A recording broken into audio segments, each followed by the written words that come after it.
Bom, notícia de destaque desse sábado, para você que começa a acompanhar a Jovem Pan a partir de agora, a gente volta a falar sobre a morte do Papa Emérito Bento XVI.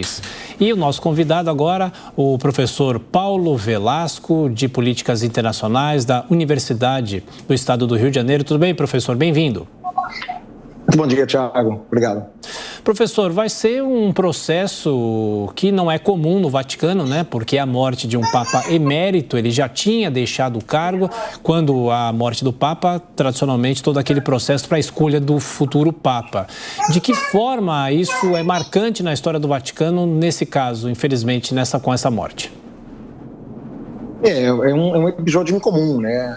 Há 600 anos que não se via a renúncia de um Papa, né? O Papa renunciou em 2013, né? E continuou, naturalmente, né? À margem aí do comando da Santa Sé do Vaticano, tendo falecido no dia de hoje, né? Então, há muito tempo, né, que não se registra um episódio semelhante, né? Haverá o sepultamento, claro, com todas as honras, né, que um Papa emérito merece, né? Já foi confirmado, claro, né, que todo o cerimonial será na Basílica de São Pedro, né?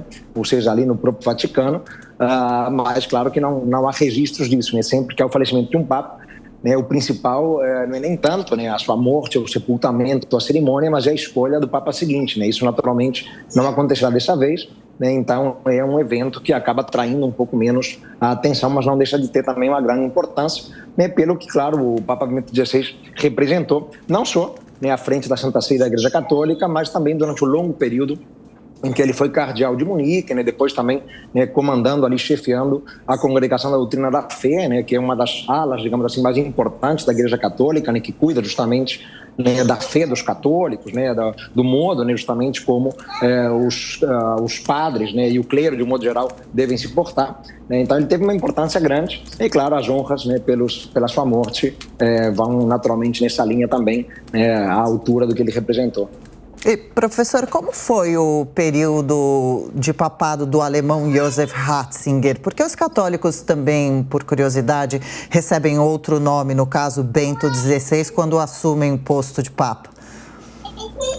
É comum, né? Claro que os papas, eles têm o seu nome de batismo, né? Mas ao assumirem, eles acabam escolhendo, né, um nome, porque eles acabam sendo monarcas, né? Isso é muito comum, inclusive, né, em monarquias também, mundo afora, né? Os monarcas, eles podem escolher eventualmente outros nomes que não são os nomes de batismo, né? Então isso acontece, né, até hoje uma tradição da Igreja Católica, né? De alguma maneira, né, o Papa, ele acaba sendo, claro, o chefe de Estado, né, do Vaticano, da Santa Sé, né, aí uma espécie de monarca da Igreja Católica, que acaba escolhendo o nome, né, e ele escolheu o nome de Bento XVI.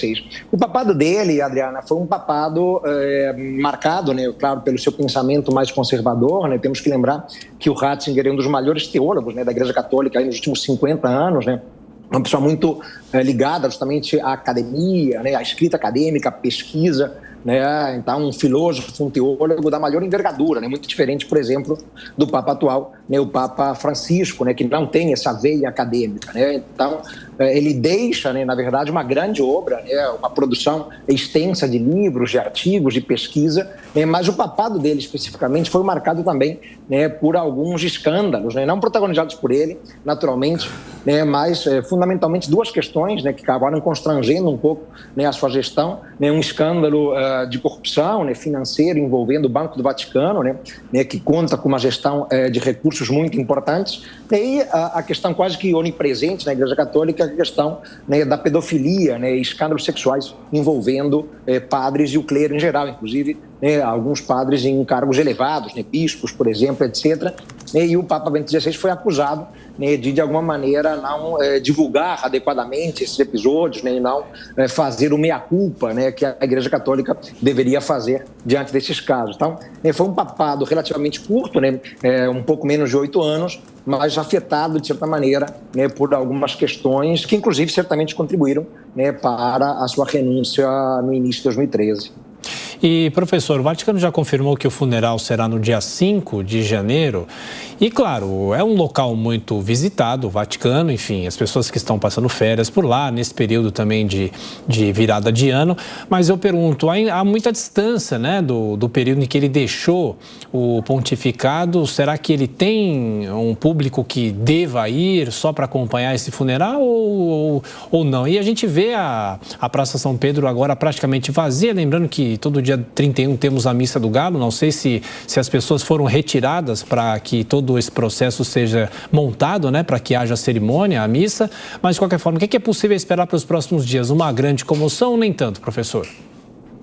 Não, haverá uma comoção, certamente, né?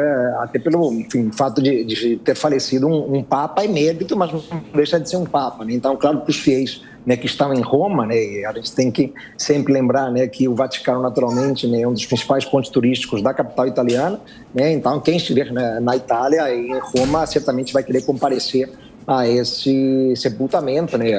Na verdade, a essa cerimônia, né? A esse velório do Papa, porque é histórico, evidentemente, né? Mas, claro que a comoção, né, seria muito maior se fosse o Papa atual, né? Evidentemente, né, que pelo fato de ele já estar, né, há quase 10 anos, né, fora do comando da igreja, né, ser menos conhecido, né, pelo menos daquele público mais jovem, dos fiéis mais jovens, né, enfim, aqueles que têm, né, 20 e poucos anos mal se lembram, né, do papado de Bento XVI. Então, claro que a comoção acabaria sendo maior, né, se fosse o Papa em exercício, fosse o Papa atual. Né, mas certamente as homenagens serão bem bonitas, né, à altura, claro, do que ele representou, né, e reitero, né, afinal de contas, trata-se de um Papa emérito, mas sempre um Papa. Perfeito, a gente vai acompanhar aqui na Jovem Pan também, a gente tem já acompanhado desde que recebeu a notícia essa movimentação e pela nossa transmissão ao vivo, a gente vem desde bem cedinho acompanhando as imagens do Vaticano, da Praça São Pedro, que tinha até uma movimentação expressiva de pessoas, agora completamente esvaziado, o que nos dá a impressão de que realmente algo começa a ser montado, inclusive pela movimentação de alguns veículos e também de algumas grades que são posicionadas para algum tipo de cerimônia ainda neste sábado, né? E a gente vai também transmitir por aqui. O senhor sabe dizer, professor, se o Papa atual, Papa Francisco e o Papa Bento XVI teriam boa relação? Então, pois essa é uma questão que sempre foi levantada, né, na época em que o Papa Francisco foi escolhido, né, em 2013, sucedendo aí a renúncia de Bento XVI. Eles representam alas diferentes da Igreja Católica, Adriana. Né? O Papa Francisco é um jesuíta, né, é de uma ala mais progressista da Igreja, né? A gente tem visto aí, né, ao longo desse seu papado já de quase 10 anos, né, ele apoiando, né, uma série de reformas, né, fazendo também, né, uma série de reconhecimentos de excessos, de abusos praticados pela Igreja Católica, né, em relação, por exemplo, a indígenas, né, em relação à própria questão, né, dos escândalos sexuais envolvendo padres. Né. O Papa Francisco é de uma linha mais progressista, né, e o Papa Bento XVI, né, era de uma linha já mais conservadora, né, defendia, né, uma leitura mais fiel dos escritos, dos evangelhos, né? E já se manifestou em vários momentos, né, contra, por exemplo, questões de gênero, né, contra o que ele chamava de um feminismo mais radical. Né? Ele, de alguma maneira, também, né, evitava, né, abordar publicamente esses escândalos que envolviam a Igreja Católica, mas nada disso indicava qualquer tipo de rivalidade entre eles, né, ou de disputa, né, ou de relacionamento ruim. Né? Na verdade, foi uma transição bastante tranquila entre os dois, né? Houve alguns encontros afetuosos, né, que foram acompanhados, inclusive, pela imprensa à época, mesmo depois, já como Papa emérito, né, o Papa Francisco fez questão de se encontrar com o Bento XVI algumas vezes, né, no monastério onde ele passou a residir. Então, eles se defendiam, né, perspectivas diferentes, representavam alas diferentes da Igreja Católica, né, mas acabavam tendo um relacionamento bastante cordial, mesmo, né, quando o Papa Francisco, ainda como cardeal Bergoglio, né, se submetia aí, né, ao comando do Bento XVI. Né? Então, foram anos e anos aí de um relacionamento cordial, afetuoso e, sobretudo, muito respeitoso, né, apesar das diferenças de visão e de perspectiva.